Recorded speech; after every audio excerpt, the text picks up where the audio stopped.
Assalamualaikum warahmatullahi wabarakatuh.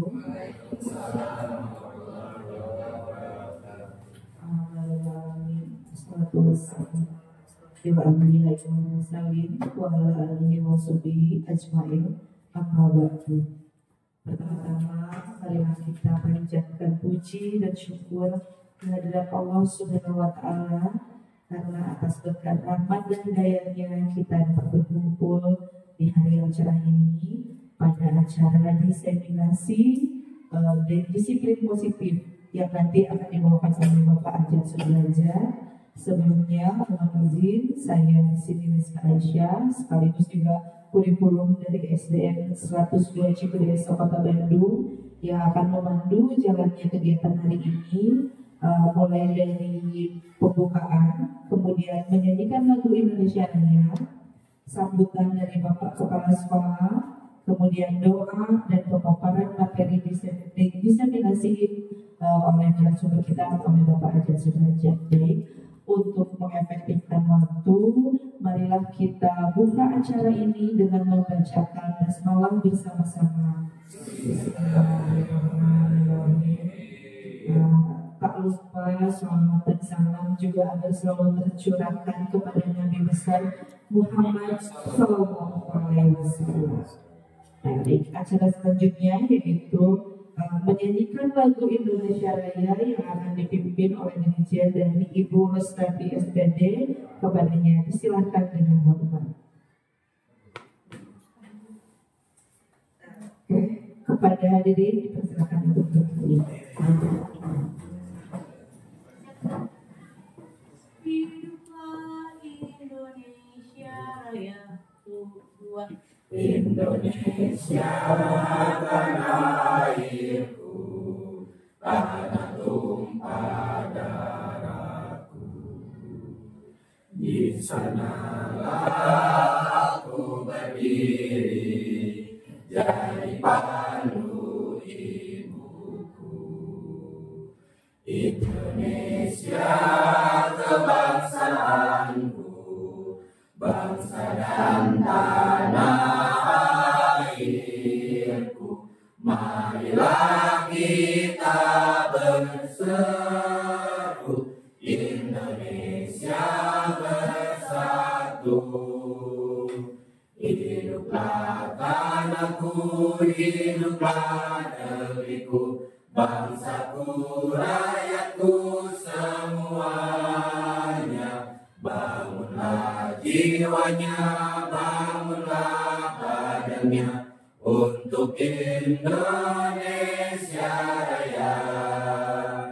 Indonesia Raya, merdeka, merdeka, tanahku, negeriku yang kucinta. Indonesia Raya, merdeka, merdeka, hiduplah Indonesia Raya. Indonesia Raya, merdeka, merdeka, tanahku, negeriku yang kucinta. Indonesia Raya, merdeka, merdeka, hiduplah Indonesia Raya. Hadirin dipersilakan untuk duduk kembali. Terima kasih pada Ibu Lestari. Selanjutnya yaitu sambutan dari Kepala Sekolah Dasar Negeri 102 Cikudeso Kota Bandung kepada Bapak Asep Permana Setiawan MM. Silakan dengan hormat. Bismillahirrahmanirrahim. Assalamualaikum warahmatullahi wabarakatuh.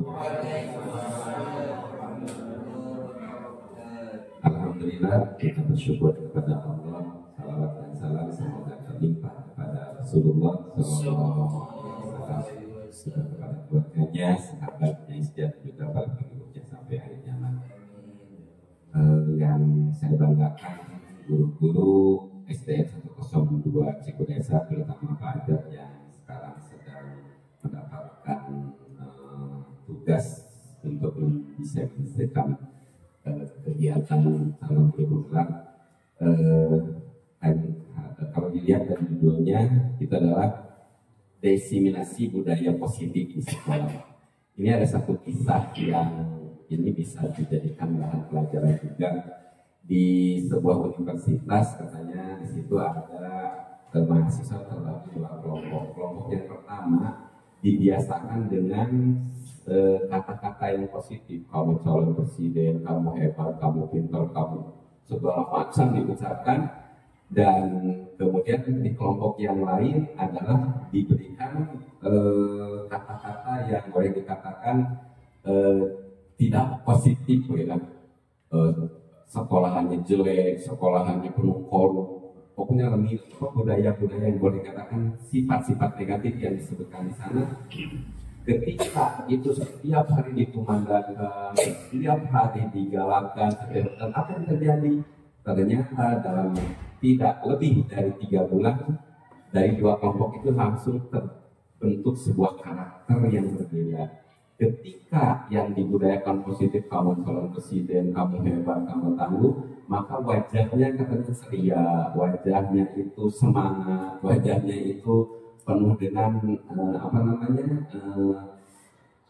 optimis gitu ya. Tapi yang satu lagi sekolahnya jelek, wah banyak korupnya, pokoknya sifat-sifat ataupun karakter-karakter buruk yang disampaikan, maka yang terjadi adalah wajahnya kusam, kemudian tidak terlihat semangat dan lain sebagainya. Ini mungkin satu pembelajaran juga bagi kita kepada para siswa kita coba untuk nanti mungkin akan disampaikan oleh Pak Jat, budaya positif ini coba digalakkan di setiap kelas ya. Kamu calon pemimpin, kamu calon anak soleh, kamu sebutkan terus begitu ya. Nah mudah-mudahan dengan seperti itu tertanam di dalam jiwa, di dalam pikiran mereka nilai-nilai positif yang ada. Ya, apalagi mungkin kita punya jargon campernik. Nah di campernik ini coba setiap hari sebutkan apa itu campernik ya. So kamu ceknya apa? Terus sampai kak gitu. Disebutkan setelah stop, mudah-mudahan dengan sering disebutkan seperti itu, mudah-mudahan ya sifat-sifat positifnya akan tercapai. Visi kita misalnya ketika dikatakan terisi, berkarakter, berinovasi, berprestasi, terus digalakkan, terus diucapkan, yang mudah-mudahan dari sana timbul generasi-generasi yang memang berbudaya positif. Nah mudah-mudahan nanti ketika diseminasi dilaksanakan, kita bisa mengambil hikmahnya, bisa mengambil pelajarannya, seperti apa sih budaya positif yang harus dilaksanakan di sebuah satuan pendidikan, sehingga harapannya jelas ini punya tujuan positif, yaitu menjadikan putra putri kita adalah putra putri yang baik, putra putri kita adalah putra putri yang berakhlak positif, putra putri kita adalah putra putri yang memang diharapkan sesuai dengan tujuan pendidikan nasional, yaitu menjadikan anak-anak yang akhlakul karimah, anak-anak yang betul-betul mempunyai karakter profil pelajar Pancasilanya yang betul-betul walaupun sekarang sedang heboh-hebohnya bagaimana kita mendidik putra-putri kita dengan profil pelajar Pancasila, namun pada realisasi atau realita kenyataannya hal-hal tersebut masih terjadi pertentangan. Oleh karena itu sebagai guru kita yang mendasari ya, karena kita adalah sekolah dasar, mendasari kegiatan-kegiatan tersebut, mohon kepada ibu dan bapak tetap semangat walaupun misalnya ketika realita di lapangan banyak yang bertentangan, kita coba untuk mengcounter itu gitu kan.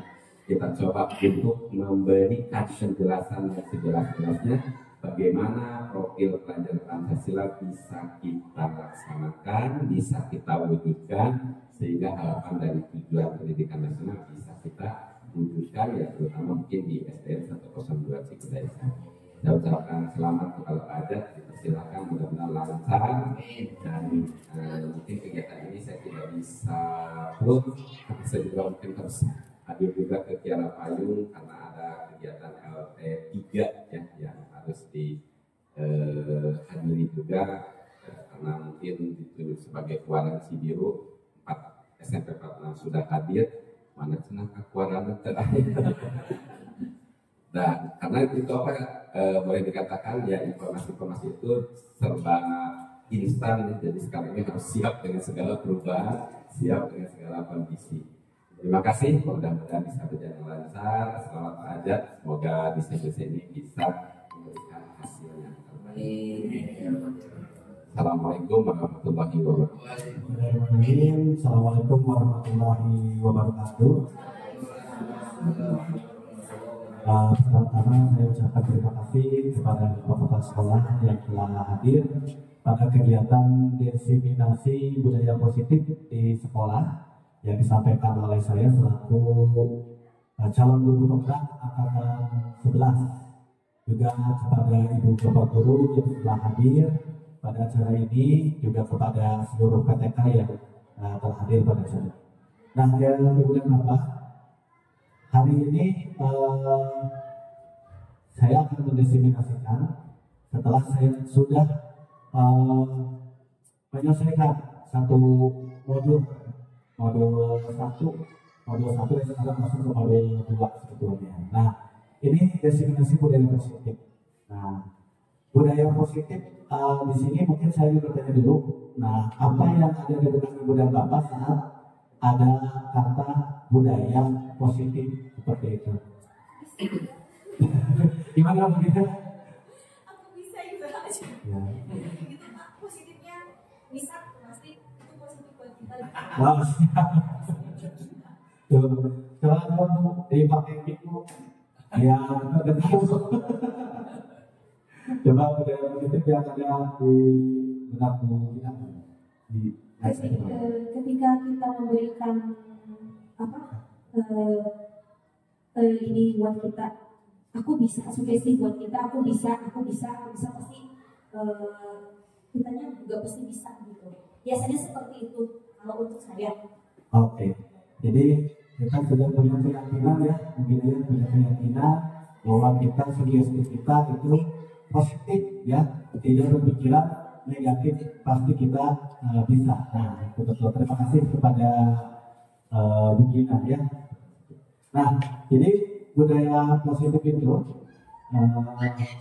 sebelumnya tahu ya, ada pertanyaan-pertanyaan. Nah ini, coba Ibu dan Bapak di sini kita berrefleksi dulu tentang apakah Bapak Ibu setuju bila pertama pemberian hukuman dapat mendisiplinkan siswa. Setuju ya? Nah, Pak tadi menyebutkan bahwa setuju ya Pak ya. Coba Pak bagaimana Pak untuk nomor 1 bahwa pemberian hukuman dapat mendisiplinkan siswa?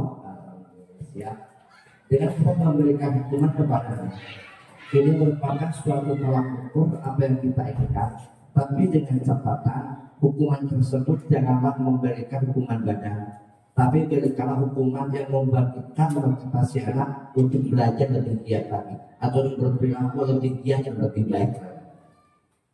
Itu makanya saya katakan hukuman bagi anak setuju untuk mendisiplinkan diri. Siap. Jadi hukuman itu bertujuan untuk mendisiplinkan anak. Mungkin ada yang lain dari Ibu Bapak yang lain?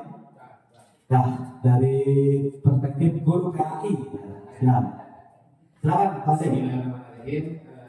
Kami sangat setuju sekali dengan pemberian hukuman dapat mendisiplinkan siswa. Salah satunya adalah supaya siswa itu tidak terlena, terutama adalah yang diberikan tugas oleh guru. Karena biasanya kalau tidak ada kedisiplinan, salah satunya misalnya siswa diberikan tugas PR. Itu kalau tidak ada hukuman, tidak peduli terhadap oleh caranya dari sampaikan ke guru. Yang keduanya, misalkan siswa itu masuk jam 7, dia terlena atau berleha-leha, jam 8 baru masuk. Mereka sudah mengkaji, bahkan sudah mulai belajar, dia baru datang. Ketiganya, semoga dengan adanya program ini menjadikan salah satu perhatian, terutama untuk orang tua. Terima kasih. Siap. Terima kasih. Jadi hukuman yang diberikan itu untuk menimbulkan efek perbaikan bagi anak ya seperti itu. Baik. Nah, pertanyaan kedua. Nah ini pemberian hadiah. Apakah pemberian hadiah dapat meningkatkan prestasi siswa? Coba siapa yang mau menjawab? Apakah pemberian hadiah dapat meningkatkan prestasi siswa? Pak Ayu sepertinya sudah mulai berpikir harus langsung ditembak aja. Silakan Bu Ayu, apakah pemberian hadiah dapat meningkatkan prestasi siswa? Bisa. Nah, kenapa Bu Ayu? Bisa karena biasanya terutama kalau misalnya di kelas 1 ya kan mereka kan senang itu sama hadiah-hadiah pasti bakal lebih termotivasi buat lebih meningkatkan pembelajarannya. Misalnya satu tambah satu berapa, ada yang jawab 2 dikasih hadiah, berarti otomatis semuanya pasti bakal belajar ya. Tapi kalau misalnya ada pertanyaan lagi, aku bakal dapat hadiah gitu. Oke, jadi sebagai motivasi untuk anak, jadi terdorong untuk bersemangat dalam mengikuti pembelajaran. Nah, pertanyaan ketiga adalah guru harus mampu memberikan solusi untuk setiap siswa yang bermasalah. Guru itu harus memberikan solusi untuk setiap siswa yang bermasalah. Sepertinya Pak Rey dari sebelah sini, silakan Pak Rey. Apakah menurut Pak Rey guru harus mampu memberikan solusi untuk setiap siswa yang bermasalah? Guru harus mampu memberikan solusi untuk setiap siswa yang bermasalah. Ya, menurut saya perlu yang bantuan guru sebagai pendidik untuk memberikan solusi terhadap siswa yang bermasalah. Contohnya seperti siswa yang telat, misalkan kita cari tahu dulu kenapa dia telat, apakah karena bangunnya kesiangan ataupun tidak diantar orang tuanya, tidak ada uang untuk naik ojek dan sebagainya. Saat ada masalah, siswa memberikan solusi atau jalan keluar yang sebaik-baiknya gitu. Namun di tengah kita memberikan solusi, siswa itu sendiri harus mau untuk keluar sendiri dari masalah sendiri gitu. Jadi ya menurut saya perlu. Siap. Nah, menarik sekali tadi yang dikatakan oleh Pak Rey tidak menyangka. Jadi ada kata yang bagus, tapi siswa harus mau untuk keluar dari masalah. Oke. Yang keempat adalah guru berperan sebagai teman bagi siswa. Nah, siapa ini yang setuju bahwa guru berperan sebagai teman bagi siswa? Nah, Pak Atul sebagai guru PLT ya. Nah, siap. Silakan Pak Atul. Bismillahirrahmanirrahim. Mungkin ini dari guru PLT-nya, guru berperan sebagai teman bagi siswa. Kita sebagai guru memang sering kita menganggap bahwa kita itu sebagai guru. Tetapi kalau untuk mendekatkan diri kepada anak supaya anak-anak itu suka kepada kita terhadap pembelajaran kita harus jadi teman. Kenapa Rasulullah SAW itu pernah mengatakan bahwa kalau kita memperlihatkan sejarah, Rasulullah itu tidak mengatakan kepada sahabat itu murid-muridnya, tetapi sahabatnya, jadi temannya, ikhwannya. Jadi supaya kita lebih dekat, anak-anak kita itu lebih dekat lagi, apalagi nanti kalau ada masalah bisa bercerita sama kita. Mungkin sudah. Siap ya. Jadi jangan kita menjadi memposisikan diri kita sebagai teman, maka siswa itu tidak akan sungkan ya untuk berkolaborasi dengan kita ya seperti itu. Ya, next Pak Wenda. Oke. Budaya positif merupakan perwujudan dari apa? Dari nilai-nilai atau keyakinan universal yang diterapkan di sekolah. Kita pasti punya keyakinan tentang nilai-nilai apa yang harus dikembangkan di sekolah. Nah, budaya positif dapat mendorong murid untuk berpikir, bertindak dan mencipta sebagai proses kemerdekaan dirinya sehingga murid mampu mandiri dan bertanggung jawab. Dan nilai yang sudah murid ini sudah kita yakini bahwa murid ini kita dorong untuk berpikir, bertindak dan mencipta sebagaimana proses memerdekakan dirinya sehingga murid mampu mandiri dan bertanggung jawab. Nah, next. Nah, konsep inti dari budaya positif yang pertama nanti akan dibahas mengenai perubahan paradigma belajar. Selanjutnya mengenai disiplin positif, lalu motivasi perilaku manusia, keyakinan kelas, posisi kontrol guru, kebutuhan manusia dan segitiga restitusi. Yang pertama, Pak Wenda, yaitu mengenai perubahan paradigma belajar. Oke, next. Nah, sebelum ke selanjutnya, saya ingin mengajak ibu dan bapak untuk bermain nanti cobalah buka ya. Ibu dan bapak coba bayangkan bahwa ibu dan bapak itu telah memegang sesuatu yang berharga, ya, memegang sesuatu yang berharga di tangan ibu dan bapak. Lalu ibu dan bapak ini punya dua fungsi. Yang pertama adalah membujuk temannya untuk membukakan tangan, ya, membukakan tangan ke teman ibu dan bapak. Lalu ibu dan bapak juga silakan untuk tangan yang di kepala ini apakah akan dibukakan atau tidak untuk rekan ibu dan bapak. Jadi ini bisa berdua-berdua ya. Ibu dan bapak pokoknya silakan, mau dibujuk, mau diintimidasi, mau diancam, mau bagaimanapun, silakan ibu dan bapak untuk berkomunikasi dengan temannya ini yang berhadapan ya. Silakan ibu dan bapak simpan dulu bendanya atau apa yang ada di sini, pikirkan dulu, oke? Iya. Nah, apa yang ada di sini? Nanti kalau ibu megang mobil nggak mungkin sih. Oke, ibu dan bapak silakan, sudah ada apa yang ada di tangan ibu dan bapak. Nah, apa ya? Ya kalau yang berharga pokoknya, yang berharga boleh rahasia, boleh apa ya? Setelah itu ibu dan bapak nanti secara bergantian, misalkan ibu Mina nanti membujuk dulu ibu Tati, nah nanti ibu Tati membujuk Bu Mina. Silakan mau dibujuk, mau diancam, mau gimana, kita akan lihat. Nah silakan boleh di ya.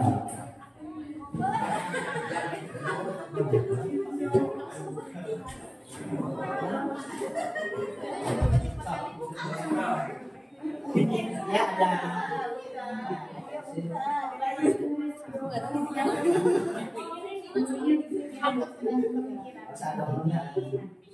Ini dirayu buah. Boleh, mau dirayu, mau diancam, mau dipaksa, mau tangannya dibuka sama kita juga nggak apa-apa.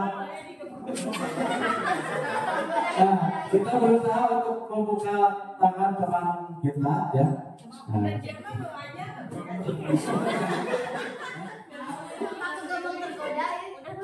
Ya.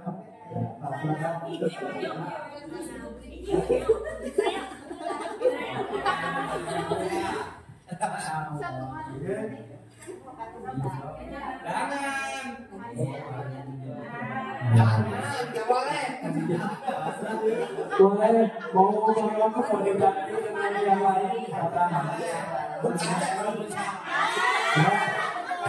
Kalau tanpa diminta tidak dibuka. Ya, berarti itu udah dibuka.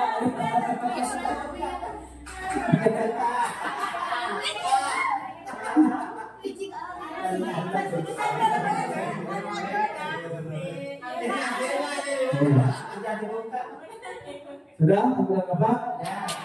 Kita lanjutkan ya. Nah, tadi ibu dan bapak sudah melaksanakan ya. Coba siapa di sini yang tangannya tergoda untuk dibuka? Mungkin terbuka, apalagi sedang bapak jadi belum juga disuruh dan dibuka. Seperti itu. Nah, jadi ibu dan bapak telah terkait dengan bagaimana kontrol diri kita. Jadi gini Pak Cak, kalau dibuka itu bukan apa-apa, dikalecek Pak. Iya, jadi bisa itu kan tadi dipaksa, digelingin ya. Nah itu betul. Nah jadi apa yang tadi sudah ibu bapak lakukan itu adalah sebetulnya mengenai kontrol diri. Nah jadi kontrol diri kita. Nah, next kalau kita, ini ya. Tadi sudah. Nah, kita lanjutkan. Oke. Di sini ada pergeseran paradigma dari stimulus respon ke teori kontrol. Ya, jadi kan kalau dulu kita ada stimulus, ada respon. Di mana tadi ibu dan bapak menstimulus untuk membuka tangan teman. Dan tangan teman mungkin ada yang meresponnya membuka, ada yang meresponnya ditutup tetap seperti itu ya. Nah yang pertama di sini adalah ada ilusi guru mengontrol murid.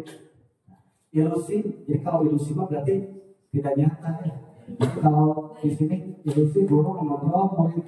Pada dasarnya kita tidak dapat memaksa murid untuk berbuat sesuatu. Coba, sebetulnya tadi yang ibu bapak laksanakan, mau memaksa, mau mengintimidasi, mau bagaimanapun juga, sebetulnya yang membuka tangan itu bukan teman ibu dan bapak. Tadi sebetulnya yang membuat tangan kita terbuka diri kita atau orang lain, diri kita. Ya, jadi muridku sama ibu dan bapak. Jadi bukan kita misalkan murid ini kita kontrol, murid ini kita kendalikan, tidak. Sebetulnya mereka yang mengendalikan dirinya sendiri sesuai dengan apa yang mereka percaya. Kalau misalkan mereka percaya kepada kita, pasti mereka pun akan mengontrol diri sesuai dengan apa yang kita mau, seperti itu ya. Okay. Bagaimana seseorang bisa berubah dari paradigma stimulus respon kepada pendekatan teori kontrol yang tadi sudah dibahas. Di sini bila kita ingin membuat kemajuan perlahan, sedikit-sedikit ubahlah sikap atau perilaku kita. Nah, ubahlah sikap atau perilaku kita, namun bila kita ingin memperbaiki cara-cara utama, maka kita perlu mengubah kerangka acuan kita. Ubahlah bagaimana Anda melihat dunia, bagaimana Anda berpikir tentang manusia. Ubahlah paradigma Anda, skema pemahaman dan penjelasan aspek-aspek tentang tertentu tentang realistis. Nah, stimulus respon dan teori kontrol. Dalam stimulus respon, bahwa kebutuhan kita sama, kebutuhan setiap manusia itu sama. Tapi teori kontrol mengatakan kebutuhan kita berbeda. Yang kedua, semua orang terlihat hal yang sama, tetapi teori kontrol mengatakan setiap orang memiliki gambaran berbeda. Nah, ini mungkin bisa dibaca ya mudah bapak ya. Nah, ini kita antara stimulus dan respon. Yang terakhir, pemaksaan ada pada saat bujukannya gagal. Kalau ibu membujuk tadi teman ibu untuk membuka tangannya gagal, itu pasti naik ke pemaksaan. Coba ibu pemaksaan ke anak itu. Udah dibujuk nih, ya, ayo cepat kerjakan, tapi tetap mulai itu ya dipaksa cepat kerjakan. Kalau enggak, itu. Lalu, kalau sini pada teori kontrol, kolaborasi dan konsensus menciptakan pilihan-pilihan baru. Jadi kepada anak kita memberikan pilihan apa yang dapat kemarin melakukan. Nah, seperti itu. Next, Paulenda. Nah, itu tadi tentang paradigma ya berpikir kita. Sekarang kita masuk ke disiplin positif. Di mana disiplin positif merupakan salah satu cara untuk menerapkan disiplin yang bertujuan untuk menumbuhkan kesadaran serta memberdayakan anak untuk melakukan sesuatu tanpa sobekan, tanpa ancaman maupun hukuman. Jadi seperti tadi membuka tangan kita itu tidak dengan cara-cara sobekan, ancaman ataupun hukuman yang membuat anak takut sehingga mereka terpaksa untuk membuka atau mereka terpaksa untuk melakukan hal yang kita inginkan. Lanjut, okay. Tujuan dari disiplin positif adalah menanamkan motivasi. Motivasi yang ketiga pada murid kita, yaitu untuk menjadi orang yang mereka inginkan dan menghargai diri sendiri dengan nilai-nilai yang mereka percaya. Jadi mereka itu pasti punya nilai-nilai yang mereka sudah percaya, entah itu di rumahnya, ya. Pasti mereka sudah punya keyakinan tentang nilai mana yang baik, mana yang buruk. Nah, sebagai pendidik, tujuan kita adalah menciptakan anak-anak yang memiliki disiplin diri sehingga mereka bisa berperilaku dengan mengacu pada nilai-nilai kebijakan universal dan memiliki motivasi intrinsik bukan ekstrinsik. Maksudnya di sini nilai-nilai kebijakan universal dan nilai-nilai yang tertanam pada diri anak. Contohnya profil belajar Pancasila. Nilai intrinsik di sini, motivasi intrinsik adalah motivasi dalam diri, bukan karena adanya dari luar seperti itu. Lanjutkan. Nah, nilai kebijakan universal di sini nilai kebijakan yang bersifat positif. Nah, manusia yang merupakan tujuan mulia yang ingin dicapai setiap individu. Nilai-nilai tersebut bersifat universal dan lintas bahasa, suku bangsa, agama maupun latar belakang. Nah, di sini ada profil pelajar Pancasila.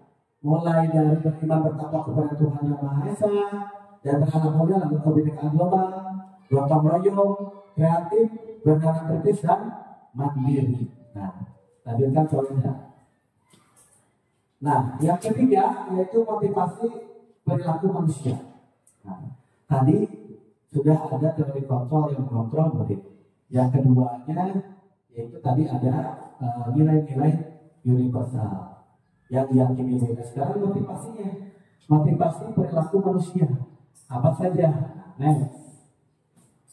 Motivasi perilaku manusia lanjut kan. Nah, yang pertama adalah untuk menghindari ketidaknyamanan atau hukuman.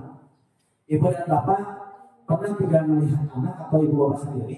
Ibu bapak sendiri itu berperilaku seperti itu karena ini menghindari ketidaknyamanan dan juga menghindari hukuman.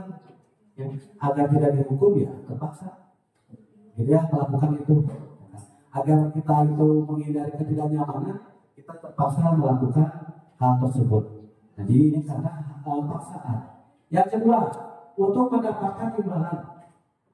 Mau imbalan itu mau bentuknya tadi yang dikatakan oleh Bapak Ayu, diberikan hadiah, gitu ya. Atau mendapatkan nilai yang bagus, mendapatkan pujian. Nah, penghargaan dari orang lain seperti itu.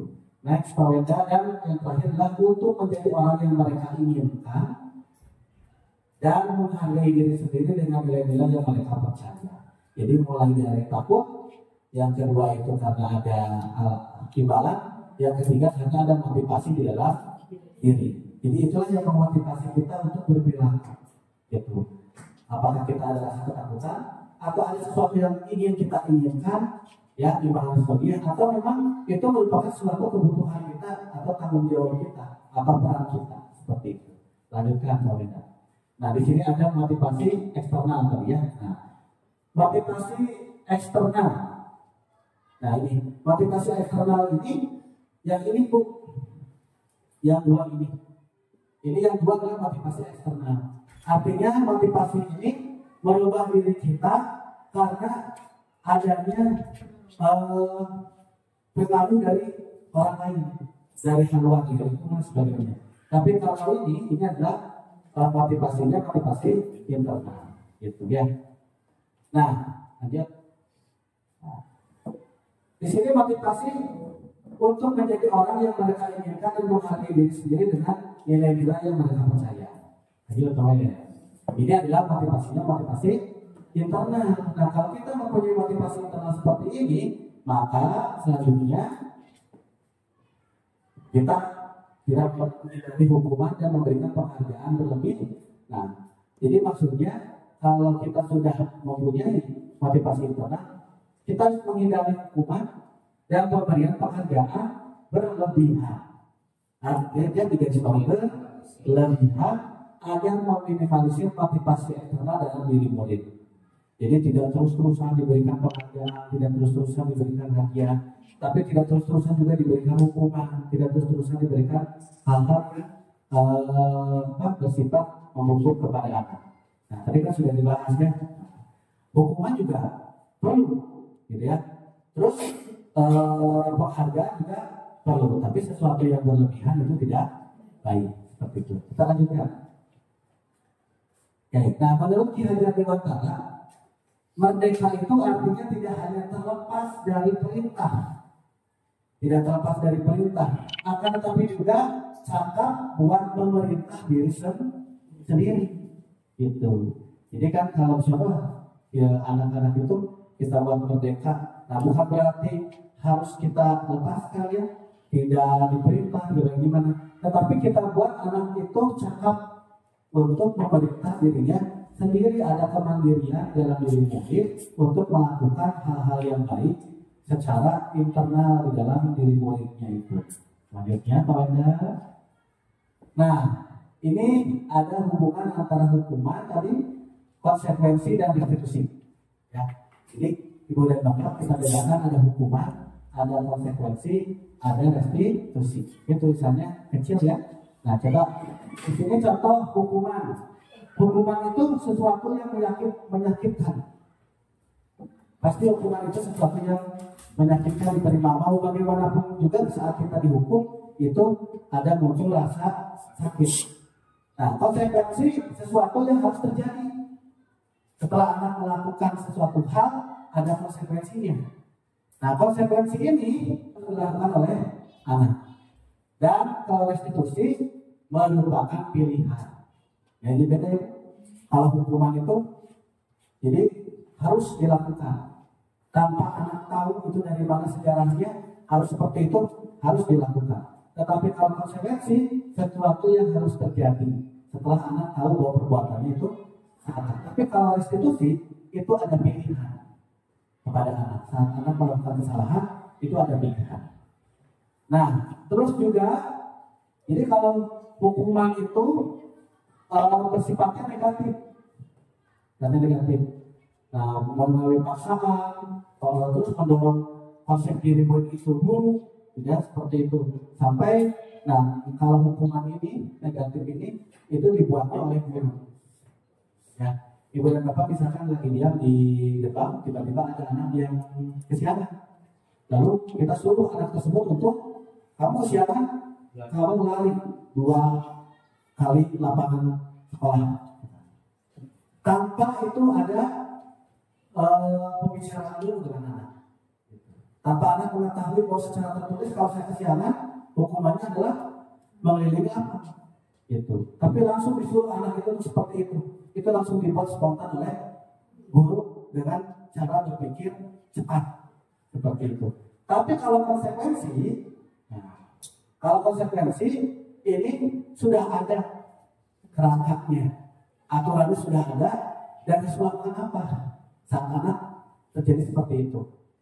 Nah, kalau di dalam konsekuensi di sini tetap ada rasa tidak nyaman untuk murid, tapi untuk jangka waktu yang pendek. Setiap orang juga saat melakukan kesalahan, lalu konsekuensinya seperti itu, pasti ada tidak nyaman juga. Tapi pendek, pendeknya apa? Karena hal tersebut antara perbuatan dan hukumannya sudah jelas harus berbuat apa. Tapi kalau pada restitusi, ini lebih kepada pilihan sesuai dengan kondisi anak. Jadi di sini nih menguatkan untuk murid dalam jangka waktu yang panjang dan korbannya mendapatkan ganti, ya. Dan pada restitusi ini anak yang disuruh berpikir bagaimana untuk keluar dari masalahnya atau memecahkan masalahnya. Dan ini dibuatnya oleh murid, bukan oleh kita. Jadi kita hanya menggali kesalahan seperti itu, apa yang dapat kamu lakukan untuk merubah kesalahan tersebut. Jadi kalau ke restitusi ini lebih positif, kalau konsekuensi ini bersifatnya netral, di sini ada. Ini contohnya Bu, awas kalau dilakukan lagi nanti awas kamu. Paksaan. Jadi kalau sudah melakukan begitu, awas nanti kalau bisa seperti ini lagi. Ada ancaman. Kalau konsekuensi, lakukan apa yang saya lakukan. Ada stimulus dan respon.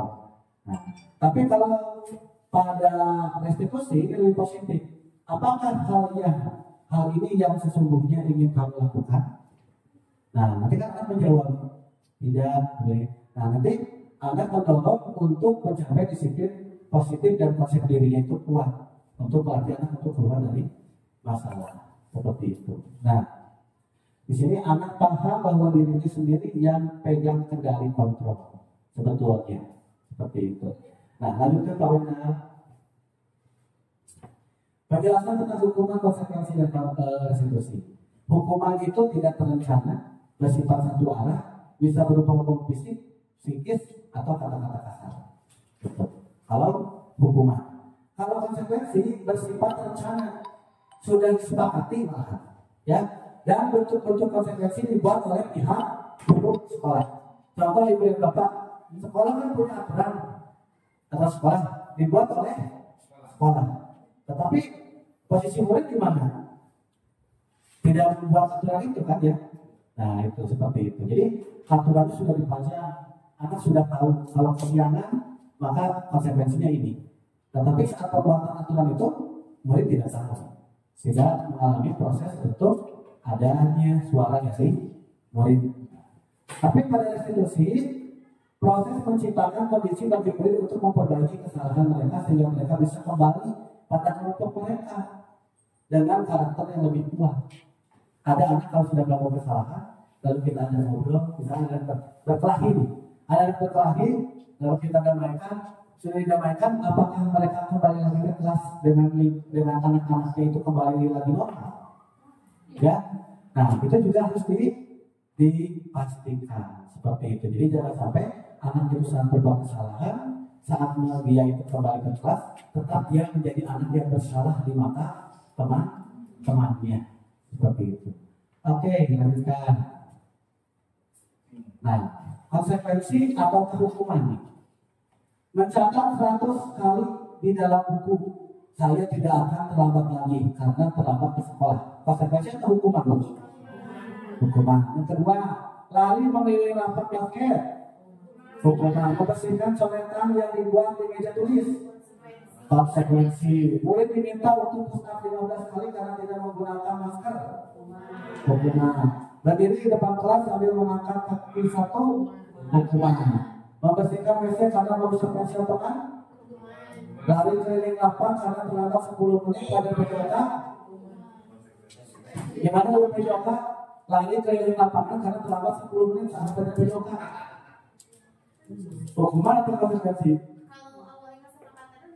Bisa jadi konsekuensi, ya. Oke, biasanya ada kesepakatan juga kan di kelas PJOK ya, seperti itu. Sebetulnya antara hukuman dan konsekuensi itu ada relevansinya, ada hubungannya. Contoh misalkan membersihkan coretan yang dibuatnya di meja tulis, karena dia sudah mencoret nggak usah, ya sudah bersih lagi, itu konsekuensi. Gitu. Tetapi ada yang tidak relevan, contohnya misalkan murid diminta untuk push up 15 kali karena tidak menggunakan masker ke sekolah, ya itu jadi hukuman. Nah yang lari keliling lapangan karena terlambat 10 menit saat PJOK itu bisa jadi konsekuensi karena ada relevansinya dengan pelajaran fisik, gitu ya, seperti itu. Lanjutkan. Yang keempat yaitu keyakinan kelas. Nah ini keyakinan kelas. Ibu dan bapak sudah punya keyakinan kelas atau kesepakatan kelas. Nah kalau ini kan kesepakatan kelas ya, ada yang disebut dengan keyakinan kelas. Nah lanjutkan Pak Wida. Mengapa keyakinan kelas bukan peraturan kelas? Ada yang bisa jawab, Pak? Jadi pertanyaannya kenapa sih harus keyakinan kelas bukan peraturan kelas? Bu Rina? Mengapa keyakinan kelas bukan peraturan kelas? Dulu kita pernah mendengar peraturan kelas. Nah sekarang kenapa harus jadi keyakinan kelas? Coba Bu Rina menurut Bu Rina melihat dari kalimatnya, itu keyakinan kelas bukan peraturan kelas. Kalau dari kata itu orang saya ya maksudnya, saya baru dengar sih, tapi kalau namanya keyakinan itu lebih dari dalam hati dan lebih bersifatnya positif, lebih konotasinya positif. Beda dengan peraturan. Kalau namanya peraturan itu bersifat mengikat dan memaksa. Ketika tidak sesuai dengan peraturan, otomatis akan ada hukuman atau sanksi ya. Nah, beda dengan keyakinan. Kalau keyakinan itu kan diyakini oleh setiap yang meyakininya, jadi lebih bermakna positif dan lebih bisa diterapkan atas dasar kesadaran mungkin itu. Oke, sih, bagus itu. Ya, betul. Jadi ada keyakinan ada peraturan kelas. Kalau keyakinannya nilai-nilai yang diyakini oleh murid yang dimunculkan. Next point. Benar. Itu ya, contoh ini tadi udah benar Bu Rina. Jadi keyakinan itu yang muncul dari diri anak ya, dan diyakini oleh kelas tersebut dan dijadikan sebuah keyakinan. Nah keyakinan kelas itu gak usah panjang lebar. Contoh misalkan saling menghormati. Udah, itu sudah jadi keyakinan diri anak dan guru di kelas itu, kita harus saling menghormati. Sehingga muncul nanti dari saling menghormati itu indikator yang lain. Bagaimana prosedur pembentukan keyakinan kelas? Yang pertama yaitu mempersilahkan warga sekolah atau siswa untuk mencurahkan ide tentang peraturan yang akan disepakati. Dari peraturan dulu, nanti anak-anak yang membuat tidak boleh seperti ini, contohnya misalnya ini. Ya, dibuat itu kan tidak boleh seperti ini, tidak boleh seperti ini, tidak boleh seperti ini. Nanti kalau sudah dibuat, berarti kalimatnya menjadi kalimat yang positif. Misalkan kalimatnya asalnya adalah tidak boleh mencoret-coret tembok. Kalimat positifnya gimana, Bu? Nah, menjaga kebersihan tembok, gitu ya. Jadi kita ganti kalimat yang tadi anak-anak itu biasanya buat dengan kalimat tidak boleh, jangan, itu dirubah kalimatnya menjadi kalimat yang positif. Nah, setelah diganti dengan kalimat yang positif, lalu ditinjau kembali curahan pendapat yang terkumpul dan susun menjadi keyakinan kelas. Ini ya, karena pasti anak kita akan ada yang sama. Ada anak-anak yang sama. Nah, ini nanti dikelompokkan. Oh, ini tentang ini tentang ini tentang ini. Ini tentang kebersihan, ini tentang kedisiplinan waktu, ini misalnya tentang sosial dengan anak-anak di kelas lainnya. Nah, lalu tinjau ulang keyakinan kelas yang sudah tersusun, ya. Nah, kita buat yang usah banyak 3-7 keyakinan juga sudah cukup. Yang seperti itu, ya. Asalkan itu menjadi keyakinan anak, karena dari keyakinan anak ini akan mencakup aturan-aturannya. Seperti tadi, jagalah kebersihan di kelas. Jaga kebersihan di kelas gimana? Papan tulis, tembok, meja, segala macam sampai ke seragam. Nah, seperti itu. Saling menghormati dan menghargai sesama teman. Itu sudah mencakup tidak boleh bertengkar, tidak boleh mengejek teman dan sebagainya. Nah, itu jadi masuk ke keyakinan kelas. Nah, keyakinan kelasnya jangan lupa untuk ditempel di kelas. Dan biasanya pengalaman saya sebelum belajar itu keyakinan kelasnya diucapkan lagi. Nah, jadi terus itu setiap hari. Jadi ibu dan bapak sebelum kita mulai pembelajaran, kita akan buat keyakinan kelas atau kesepakatan kelas hari ini. Nah, apakah ada kesepakatan yang baru? Misalkan itu boleh, Bu, kesepakatan itu dinamis, gitu ya. Jadi bisa saja, Bu, kan kita ada yang belum sholat zuhur, Ibu, dimana kalau kasih waktu dulu 10 menit atau sholat zuhur dulu, nah seperti itu. Nah, itu didiskusikan. Itu namanya kesepakatan kelas. Jadi kesepakatan kelas itu dinamis. Bagaimana kelas itu menginginkan. Contoh, kalau lagi bagian siang kan kita ada sholat asar tuh, ya itu di awal anak diminta untuk membuat kesepakatan. Kita dengarkan apakah ada yang sampai menyentuh sholat asarnya tadi atau tidak, gitu kan? Nah, itu ada kesepakatan seperti itu. Dan nanti keyakinan kelas itu ada di atasnya, meyakini. Nah, oke, kita lanjutkan Pak Wenda. Nah, ini yang sudah dilakukan di dalam Bapak. Yang pertama yaitu mempersilahkan warga sekolah siswa untuk mencurahkan ide tentang peraturan yang akan disepakati. Siswa itu menyebutkan nilai-nilai positif, dituliskan di papan tulis, misalkan ada yang menuliskan bertanggung jawab, ya, ada yang menuliskan disiplin, ada yang menuliskan misalkan saling menghormati. Nanti oleh anak dituliskan satu persatu. Nah, seperti itu.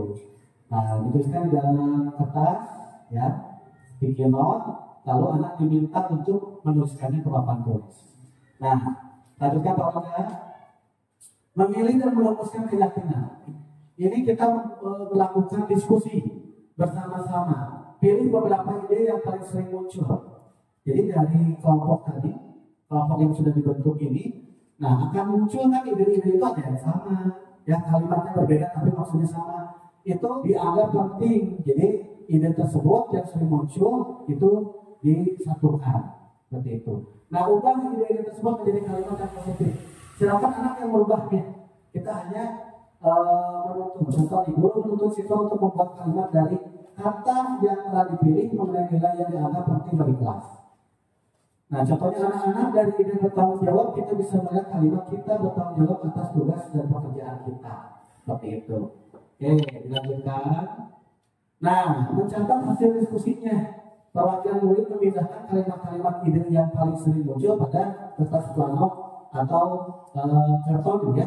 Ditempelkan seperti ini. Kalau di kelas ini sudah ditempelkan seperti ini. Gitu. Lanjutkan. Lalu kita meninjau lagi. Ditinjau lagi oleh murid. Nah, konsensus yang pertama yaitu bersama-sama meninjau hasil pendalaman keyakinan dan memastikan semua siswa setuju dengan keyakinan kelas yang telah dirumuskan. Semuanya setuju? Apakah ini setuju? Nah, yang mana yang dirasa setuju? Lalu menyepakati guru memberikan sebuah poster atau perjanjian yang berisi keyakinan kelas dan meminta semua siswa untuk menandatangani sebagai bentuk komitmen. Jadi tanda tangani. Kalau belum punya tanda tangan kita silakan cap jempol. Misalkan gitu ya. Nah itu bisa saja gimana itu agarkan asalkan semua murid ini meyakini dan menyepakatinya seperti itu. Nah, sebagai pengingat, letakkan poster keyakinan kelas di tempat yang terlihat jelas di dalam kelas sebagai pengingat seperti itu. Dan kita harus mengevaluasi secara berkala. Evaluasi apakah keyakinan kelas sudah diterapkan dengan baik. Jika ada yang perlu diperbaiki atau ditambahkan, lakukan diskusi bersama. Jadi keyakinan kelas itu bukan satu kali dibuat di awal tahun pelajaran, ya karena ngetren misalkan bikin keyakinan kelas, gitu ya, ngetren bikin keyakinan kelas sudah seperti itu udah tempel saja tanpa dilakukan pengingat dan evaluasi. Pengingatnya tidak dapat kalau tidak setiap hari pun bisa di hari apa, gitu ya, dalam satu minggu ibu lupa mengingatkan kembali tentang keyakinan kelas, tentang kesepakatan kelas, agar anak-anak pun terus dibangun bagaimana keyakinan kelasnya dan juga dievaluasi. Oke, selanjutnya yang kelima yaitu posisi kontrol guru. Dia negosiasi dalam bukunya Restitution, School Discipline. Nah, mengungkapkan bahwa guru perlu meninjau kembali penerapan disiplin di dalam ruang-ruang kelas. Jadi setelah ada keyakinan kelas, nah ini kan akan muncul kedisiplinannya. Nah, apakah telah efektif? Apakah berpusat, memerdekakan dan memandirikan murid? Bagaimana dan mengapa? Nah, apakah dari keyakinan kelas tadi sudah dibuat? Lalu apakah muncul kan harus disiplin meyakininya? Nah, apakah ini ada 5 posisi kontrol guru? Hadirkan Pak Wida. Oke, nah ini buku ada 5 kontrol. Nah, ada 5 kontrol posisi guru. Nah, di sini yang pertama, mendukung. Ya, guru ada yang suka mendukung. Saya kemarin kebetulan tetangga saya curhat kepada saya. Ini gimana ya kalau ada guru anak saya sampai anak saya dilakukan cina mulutnya. Kenapa? Karena ngomong aja jadi dilakukan seperti itu. Nah, ini kan mengejutkan ya. Dan itu memang benar-benar terjadi. Itu tetangga saya kemarin mengobrol dengan saya saat membahas tentang plan blok rumah. Itu curhat gimana? Ya akhirnya ya salah satunya ya harus datang klarifikasi ke gurunya. Jangan dulu kita menghadap kepala sekolah, ke gurunya dulu yang bersangkutan agar jelas ya seperti itu. Nah, terus yang selanjutnya adalah pembuat merasa bersalah. Ada yang menghukum kesiangan, dah tutup pintu dari luar. Anak bingung, tutup pintu dari luar ya. Nah, jadi tutup pintu dari dalam. Ada tutup pintu dari luar. Jadi anak keluar lagi terus tutup pintu. Terus saya bayarnya gimana? Ya nggak bisa. Jadi anak harus menunggu di luar. Hukuman apakah itu efektif atau tidak? Gitu ya. Bahkan anak akan ada yang senang asik di luar, diajar dan bermain. Yang kedua adalah membuat merasa bersalah. Membuat merasa bersalah. Ayo dong dikerjakan. Nanti kamu kalau nggak dikerjakan, nanti ibu kamu WA ke bapak. Bisa saya nanti bapak ngajarnya nggak benar. Ya, kan kita sering kadang-kadang membuat anak itu berubah dengan membuat anak itu merasa bersalah. Gitu ya. Gitu jadi anaknya dibuat bersalah oleh kita. Contoh nih, kalau di rumah ibu dan bapak, si anak itu misalkan tidak mau mengerjakan PR. Gitu ya. Kamu gak mau mengerjakan PR, nanti kamu mau jadi apa? Mama sama bapak itu sudah capek membiayai kamu. Ya, itu kan membuat anak merasa bersalah, akhirnya mau saja mengerjakan. Tapi yang muncul kan bukan dari intrisiknya dia, gitu. Bukan dari kesadarannya dia. Yang selanjutnya adalah teman. Nah ini teman sering nih kita lakukan. Ya, mana sudah selesai belum? Oh belum. Masa yang ini nggak bisa. Ini kali ini. Tahu kan jawabannya? Enggak. 12. Ini sudah isi. Oke, tos dulu dong. Ya. Anak kan langsung percaya kepada kita. Makasih Pak. Nah, gitu kan ya. Nah, tapi kalau terus-terusan seperti itu, anak tidak akan sungkan nanya lagi kepada kita. Gitu ya. Karena kita posisinya sudah jadi teman kepada anak itu. seperti itu. Ibu dan bapak kan bisa melihat sendiri sekarang anak-anak bagaimana dekatnya dengan kita, saking dekatnya bukan assalamualaikum yang ucapan sampai jumpa. Ya, seperti itu.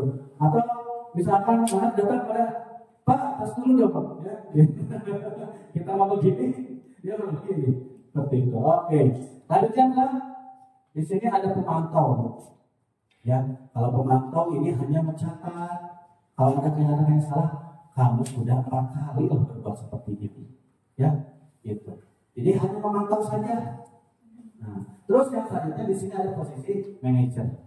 Nah, kalau manajer di sini posisinya adalah bagaimana untuk menggali pemahaman anak tentang kesalahannya dan dia dapat berubah sesuai dengan keyakinan intuisinya. Itu tadi ya, nanti yang terlambat hadir di sekolah. Nah, pertama itu tentang video yang pertama itu adalah posisi kontrolnya sebagai pengukur, di mana nadanya tinggi, bahasa tubuh, mata melotot, jari menunjuk-nunjuk menghading, ya terlambat lagi, pasti terlambat lagi, selalu datang terlambat. Kapan bisa datang tepat waktu? Nah, tanyakan pada diri Anda bagaimana perasaan diri tersebut kalau diri seperti itu kan. Nah, hasilnya bagaimana? Kemungkinan murid marah dan mendendam atau bersifat agresif. Bisa jadi sesudah kembali duduk, murid tersebut akan mencoret-coret bukunya atau meja tulisnya. Lebih buruk lagi, sepulang sekolah murid tersebut murid melihat motor atau mobil bapak guru dan akan menggores kendaraan tersebut dengan paku. Misalkan ya seperti itu. Oke, lanjutkan pemerintah. Nah, ada terlambat hari ke sekolah. Nah, ini adalah pembuat merasa bersalah. Nada suaranya melemah, halus, sedih, bahasa tubuh merapat pada anak yang terus lusuh juga ya. Adik, kamu ini bagaimana ya? Kamu sudah berjanji dengan ibu tidak akan terlambat lagi. Kamu kenapa ya? Senang sekali mengecewakan ibu. Nah, di sana udah ada kata membuat kartu bersalah. Di saat anak itu membuat si ibu jadi kecewa. Gitu ya. Nah, kalau ibu dibegitukan bagaimana itu? Misalkan ya Pak dengan ibu gitu ya, biasanya atau misalkan ibu mau pasien sebagai murid terus dibuat merasa dirinya itu bersalah gitu ya. Nah, murid akan merasa bersalah telah mengecewakan ibu atau bapak gurunya. Murid akan merasa menjadi orang yang gagal. Ya, kalau membuat anak merasa bersalah itu ini yang paling bahaya, Bu. Menjadi orang yang gagal. Ibu pernah merasa menjadi orang yang gagal? Mungkin pernahnya di saat orang lain memperlakukan kita seperti kita itu posisi sangat salah, gitu. Dan kita akan melihat kita itu menjadi orang yang gagal seperti itu. Nah, ini berbahaya kepada mobil. Oke, lanjutkan pemerintah.